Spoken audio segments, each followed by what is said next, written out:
Good evening, my friends.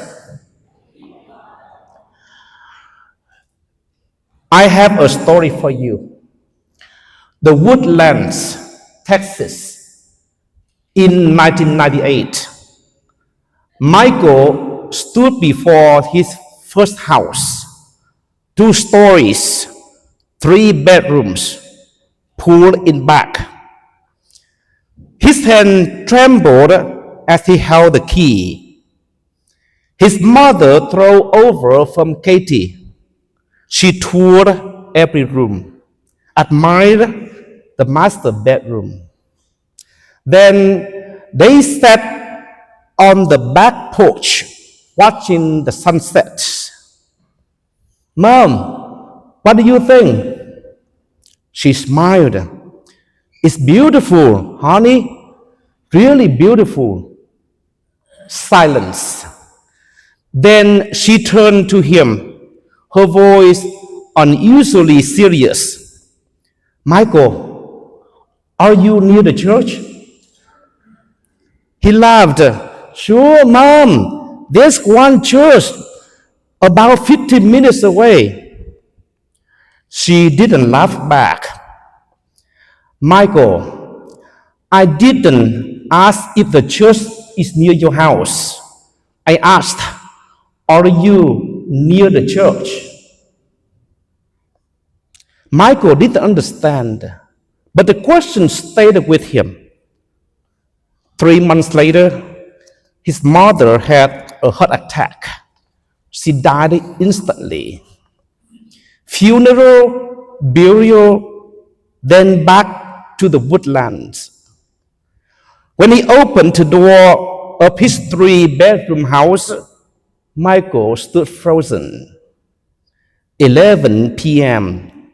Recess light still on in the kitchen. Big screen TV dark. No more Astros games to watch together. Sectional coach perfect, but no one to sit beside him. Refrigerator full, but he wasn't hungry. He was hungry for something else, something without a name. That Sunday afternoon, he drove to church, not for Mass, because he didn't know where else to go. The church door was slightly open, inside empty. The sanctuary lamp burned before the tabernacle. For the first time in 20 years, Michael cried, for he finally realized he had been living like an orphan for too long. He had a lifetime of Catholic, but no Christ. Today, the church celebrates the dedication of the Lateran Basilica. But the gospel doesn't praise a beautiful building.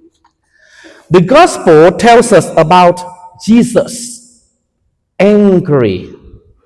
He entered the temple in Jerusalem.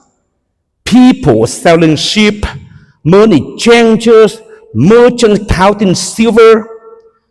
Everything was legal and necessary for worship. Then Jesus made a whip of cords.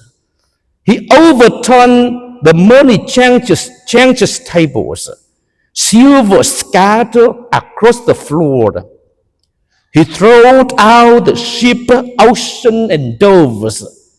He said, his voice like thunder, stop making my father's house a marketplace.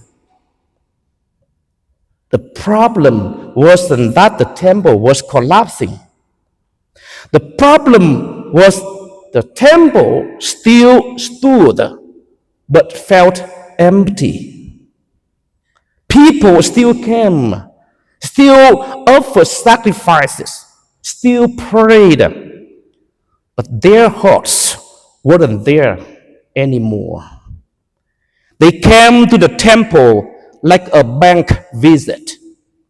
They turned a place to meet God into a place to fulfill obligations. And that's our danger too. We can have a church, but not belong to it. We can sit in church every Sunday, but live like people without God. The Jews asked, "What sign can you show us?" Jesus answered, "Destroy the temple, and in 3 days I will raise it up." They laughed. It took 46 years to build. But he wasn't talking about a building made of stone. He was talking about his body, the true temple. He died, he rose again. And from that moment, the temple is no longer a place. The temple is a person, Jesus Christ. And he lives in the Eucharist right before our eyes. In 2003, Michael sold his 3-bedroom house, not because he was poor, because he finally understood. He moved to a small apartment, 5 minutes walk from church. Every morning before work, he stopped by church for 10 to 15 minutes, knelt before the tabernacle, talked with Jesus. He just sat there and knew Jesus was sitting beside him. Friends asked, "Why don't you buy a bigger house?" Michael smiled. "This apartment is enough for me to sleep in. My real home is across the street." Today, our challenge isn't to build bigger churches. Our challenge is to live closer to church. Not close in geography, close in soul. This week, stop by church once outside of Mass. Just 10 minutes, sit before the tabernacle. Don't say anything. Don't ask for anything. Just be there and let Jesus be there with you.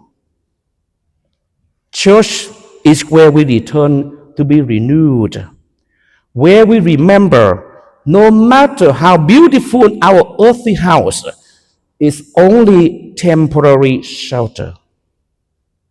Our true home is where Jesus lives.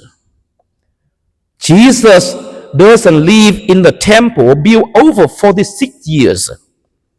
Jesus lives in the Eucharist.